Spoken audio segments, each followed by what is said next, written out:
Hi, this is Bowen Kerins, Pinburgh Tournament Director, and you're about to watch the final game from our B Division Finals. Entering this game, players 3 and 4, Brian Shepherd and Steve Bowden, have taken first and second each in the first two games. They each have 6 points.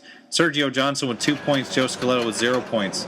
So basically it comes down to Steve Bowden and Brian Shepherd. Whichever one of those two beats the other in this game will be the B Division champion and win $1,500 for first prize.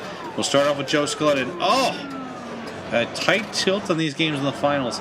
That was a little bit too much of a shove from the right side. Maybe more than was necessary to save that ball, but a disappointing start for Joe, and we'll see if he can put together more of a run for the rest of this game. But it's been a disappointing final so far for Joe. He's played great up till now, but just had some tough breaks.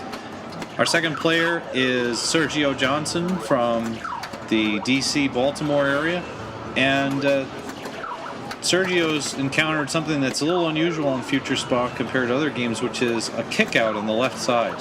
What would normally be an outlane drain on the left actually collects into a shot and scores points. So he's scoring a significant number of points by going down what would normally be the drain on the left side.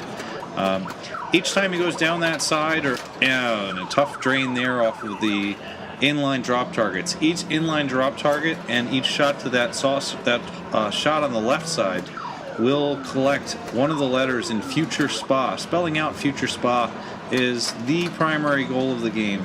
The more times you can collect Future Spa, the better off you are. And score, even though score is significant, equally significant as Brian Shepherd nails the spinner on the right for 1,000 a spin. That was a lot of points there.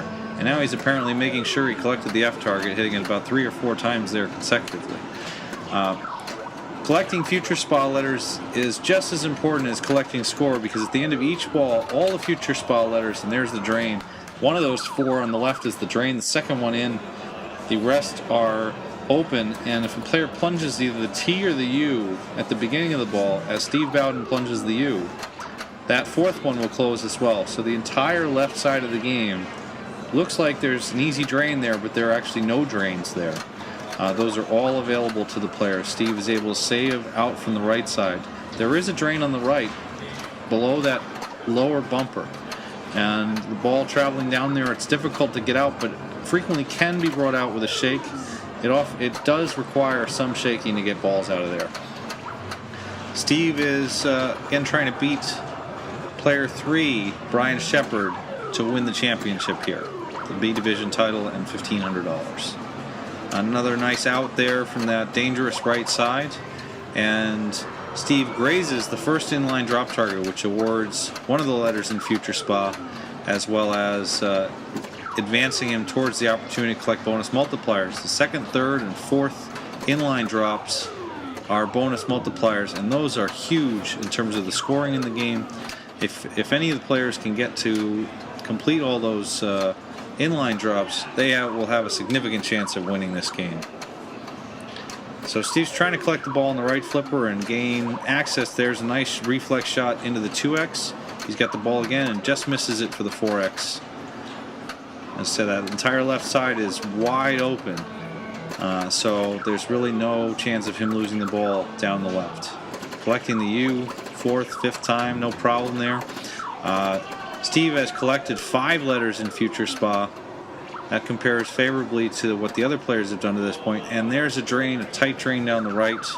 It looked like Steve tried a little bit of a shake maneuver to get that out, but it wasn't successful. So players 2, 3, and 4 are all essentially tied, but Steve has more Future Spa letters, I believe, than the other players.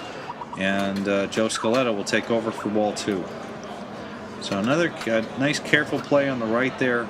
Careful play allows the player to find out when it is they need to nudge and when it is they need to just let the ball go to keep it from going down that right side drain.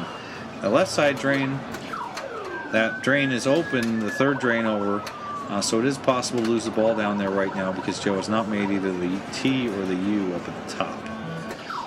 So if he can get it to go over either of those yellow lit areas, He'll be able to close off that drain, but since it wasn't closed off, instead it heads down there. And Joe's second ball ends at 45,000.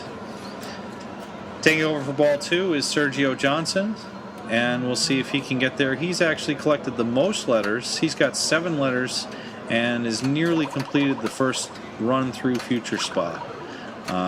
In Future Spa, just the greatest thing the 1970s could ever have come up with as far as their vision of what it should look like today, and really we can't understand why it is that spas are not like this today. They would just be so awesome.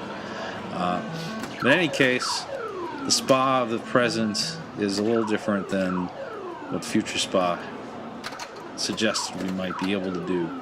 Unfortunate, but so it goes. There is a nice attempt by Brian to get that out, but just a little too much English